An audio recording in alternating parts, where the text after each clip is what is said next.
Una de las mejores películas de miedo que he visto últimamente ha sido El exorcismo de Emily Rose. No porque diera mucho miedo, sino porque estaba bien hecha, buenos efectos, buena actuación y un buen guión. Realmente ha sido una película refrescante en el ámbito de las películas de demonios, pero es una película que merece la pena destacar por la perspectiva que toma sobre el caso de Emily. Sin hacer muchos spoilers, os diré que la película se basa en un juicio en el que están juzgando al cura que le hizo el exorcismo. A partir de ahí, entre declaraciones de testimonios, vemos de primera mano todo lo que sufrió Emily. La película me pareció buena por el juicio y también me dio curiosidad la historia que había detrás, ya que la película está basada en hechos reales. Anneliese Michel es la Emily Rose real en la cual se basaron para hacer la película, y es uno de los casos de posesión demoníaca más brutales de la historia. El estado físico y psicológico de la joven antes de morir era absolutamente atroz, y por eso hoy vamos a cubrir este caso.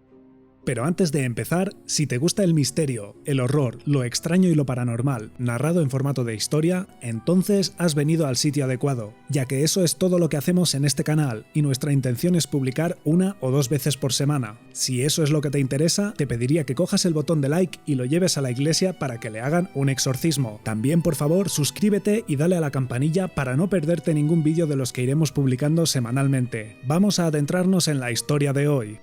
Anneliese Michel nació el 21 de septiembre de 1952 en Bavaria, una región situada al sur de la Alemania del Oeste de aquel entonces. La familia de Anneliese era muy católica. Para aquel entonces eso era lo normal, teniendo en cuenta que el 70% de la población de esa región eran católicos. Pero los Michel eran más religiosos que la mayoría. Los padres de Anneliese la obligaban a ella y a sus hermanas a ir 2 veces por semana a la iglesia para atender misa. Hasta ahí todo era normal, pero su madre seguía las enseñanzas de la Biblia de forma muy estricta. La tradición de la familia dictaba la interpretación de las escrituras con respecto al pecado de una forma muy severa, y hay quien diría que un poco retorcida. Para ella la salvación no provenía de las buenas acciones para redimir los pecados propios, sino que la única manera de limpiar tus pecados era a través del arrepentimiento de los demás por tus malas acciones, por lo que muchas veces en casa se castigaba a las 3 chicas, Anneliese y sus 2 hermanas, por los pecados y la redención del resto de la humanidad, llegando al extremo de hacer dormir a sus hijas en el frío suelo de madera en medio del invierno, entre otras muchas cosas. Se cree que el fervor religioso de sus padres tuvo un gran impacto en sus hijas, especialmente en Anneliese, que también era una devota creyente. La imaginación y la psique de la joven se vio muy influenciada por la iconografía y la historia religiosa. Esto tendría consecuencias más tarde. El primer desmayo que sufrió Anneliese fue a los 16 años, pero no fue un desmayo convencional, sino una especie de trance. Ella no recuerda lo que sucedió aquel día. Por lo visto, durante ese rato que estuvo inconsciente, estuvo andando y moviéndose como si estuviera despierta, pero no reaccionaba a lo que sucedía a su alrededor.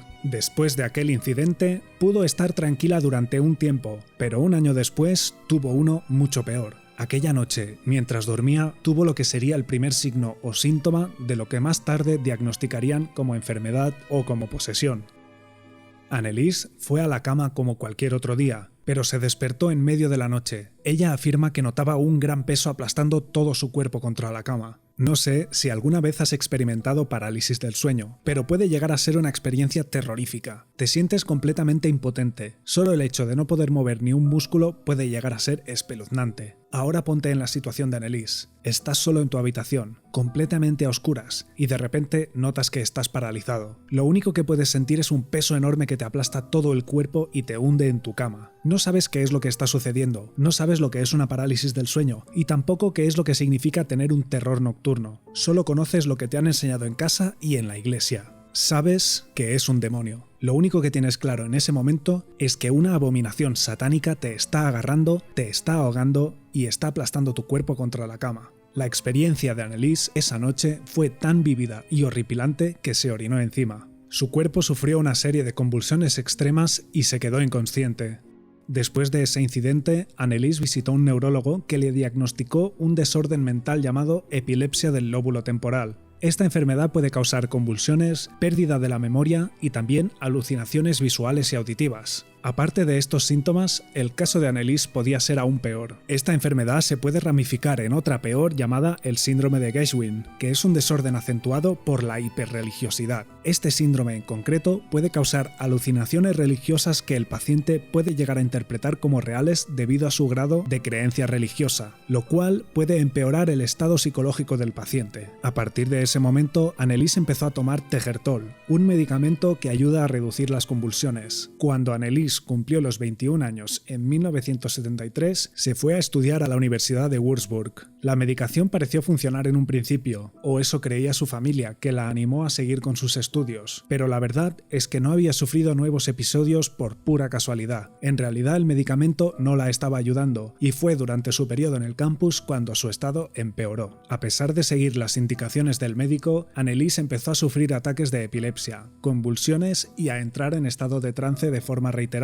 Llegó hasta el punto en que no pudo seguir con sus estudios y estudiaron la posibilidad de internarla en un hospital mental, donde el equipamiento y los recursos eran más apropiados para su enfermedad. Así que la internaron. Anneliese estuvo de acuerdo con la decisión y probaron diferentes medicamentos y tratamientos. Nada parecía funcionar. De hecho, su condición empeoró y empezó a tener más ataques y más episodios. Sus alucinaciones también se acentuaron. Anneliese afirma que empezó a ver la cara del demonio en todas las personas que la rodeaban y que no podía escapar de él. Cuando estaba sola y rezaba, oía voces que creía que venían del Averno y que le decían que estaba condenada y que se pudriría en el infierno. En este punto, Anneliese solo podía mirar al suelo, ya que si levantaba la vista para mirar a quien fuera que estuviera cerca de ella, veía en su cara el rostro del demonio. Fue en aquel momento en el que empezó a creer que estaba poseída. A partir de ese momento, empezó a buscar ayuda en la iglesia, pero todos los pastores con los que se puso en contacto rehusaron ofrecer su ayuda. Todos le dijeron que debía seguir con el tratamiento médico y que de todas formas necesitaban el permiso de un obispo, que era muy difícil de conseguir. Como los medicamentos no surtían efecto, su familia decidió sacarla del hospital psiquiátrico y encontrar un cura dispuesto a ayudarla, ya que empezaron a creer que realmente estaba poseída. Al poco tiempo, las alucinaciones de Anneliese se habían vuelto extremas. Se comportaba de forma errática, solía arrancarse la ropa, cada día hacía centenares de sentadillas de forma compulsiva y cada poco tiempo se escondía debajo de la mesa y se ponía a ladrar como un perro durante 2 días seguidos sin dormir. También se dedicaba a cazar arañas por la habitación y comérselas. Un día que se escapó de su cuarto, aprovechó para ir al salón de la casa y comer carbón ardiendo de la chimenea de la familia. Incluso le arrancó la cabeza a un pájaro y se la comió, aparte de lamer su propia orina del suelo constantemente. Finalmente,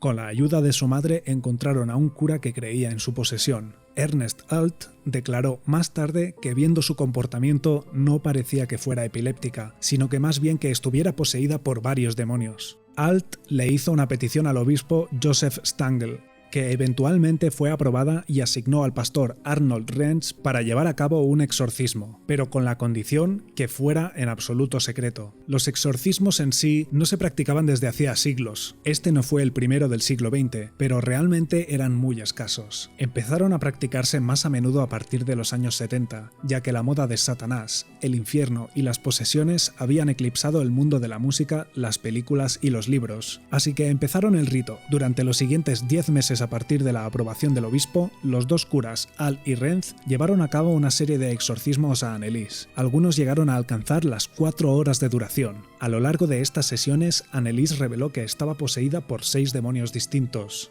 Lucifer, Caín, Judas, Adolf Hitler, Nero y Fleischmann. Estos 6 demonios se debatían por el control del cuerpo de la joven y se comunicaron con los curas en una serie de voces guturales estremecedoras que quedaron grabadas en cinta. Estas grabaciones todavía podemos escucharlas a día de hoy.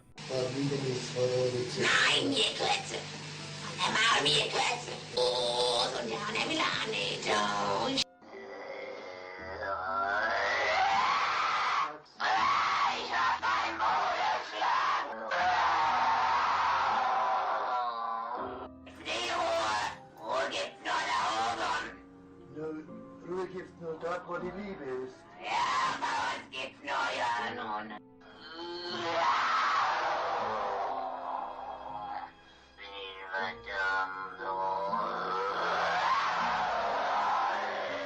Con las primeras sesiones que llevaron a cabo, parecía que su estado mejoraba. Los episodios de epilepsia fueron disminuyendo y las convulsiones cada vez eran menos y más separadas en el tiempo. Incluso pudo volver a la universidad e ir a la iglesia de nuevo, pero la alegría duró poco. Durante la primavera de 1976, su estado empeoró, y no solo volvió a tener los ataques de epilepsia y las convulsiones y el comportamiento alterado, sino que fue mucho peor que antes. Empezó a volverse violenta con su familia. Ni siquiera podían estar alrededor suyo sin ser atacados. Cuando dejaban a Anneliese sola, ella aprovechaba para herirse a sí misma. Dejó de comer y de beber alegando que los demonios se lo impedían, y solía tirarse de rodillas al suelo para rezar. Se volvía a levantar y volvía a caer de rodillas. Lo hizo tantas veces y con tanta fuerza que acabó rompiéndose las rodillas y partiéndose los tendones de las piernas, lo cual parecía no importarle lo más mínimo. Aún así, su familia seguía creyendo que necesitaba la ayuda de Dios y no buscaron ayuda médica.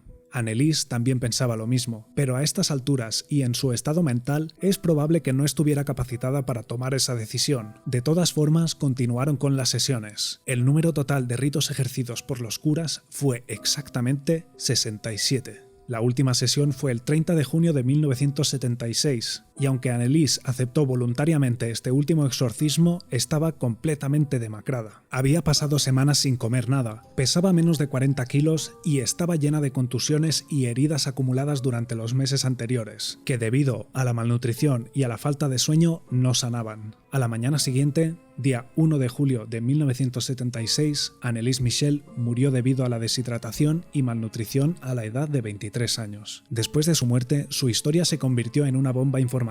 Cubrió las portadas de los periódicos de toda Alemania. La opinión pública no daba crédito de lo que había sucedido, y el polvo que levantó la muerte de la joven acabó derivando en un juicio en el que se juzgó a los padres de Anneliese y a los dos curas que le habían practicado los exorcismos. Los padres de la joven fueron acusados de homicidio imprudente y los declararon culpables, aunque no ingresaron en prisión ya que el juez creyó que ya habían sufrido suficiente. Los dos curas fueron acusados de lo mismo, pero ellos sí que fueron condenados a 6 meses de cárcel, aunque luego esa decisión fue revocada. Nadie fue realmente condenado por el caso. A día de hoy todavía no se sabe qué le sucedió a Anneliese. ¿Qué crees tú que le sucedió? ¿Estaba realmente poseída? ¿O podría haberse salvado si hubiera recibido tratamiento médico? Déjanos tu opinión en los comentarios, siempre de forma respetuosa. Y a los más atentos, ¿habéis descubierto el secreto escondido durante el vídeo? Si lo habéis visto, dejar un comentario con la marca del tiempo y qué es. Haré un pin del primero que lo acierte para que esté en el top. Si quieres más misterio, horror, oscuridad y fenómenos paranormales narrados en formato de historia, te pediría que cojas el botón de like y lo lleves a la iglesia para que le hagan un exorcismo. También suscríbete al canal y dale a la campanilla para no perderte ninguna de nuestras publicaciones semanales. Si tienes sugerencias de historias para este canal, puedes dejar un comentario en el vídeo y que sepas que te doy 1000 gracias por tu apoyo y nos vemos en el siguiente vídeo.